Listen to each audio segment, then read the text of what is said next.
A tetramino is a figure of 4 unit squares joined along their edges. There are 5 tetramino shapes: I, O, L, T, and S, and they may be rotated or flipped. 3 tetrominoes are used to completely tile a 3 by 4 rectangle. At least one of the 3 tiles is an S tetramino. What are the other 2 tiles? You can pause here and solve the problem before seeing the solution.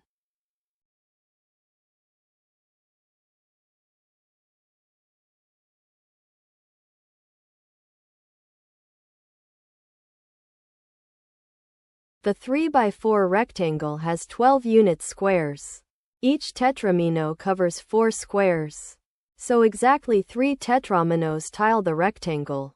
Now place the S tetramino.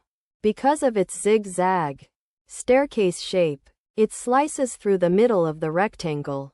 The S leaves 8 empty cells, and they fall into 2 separate regions, one on the left and one on the right.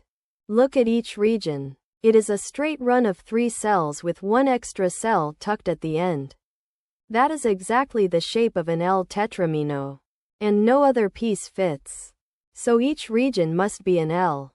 So the other 2 tiles are both L tetrominoes. The answer is L and L.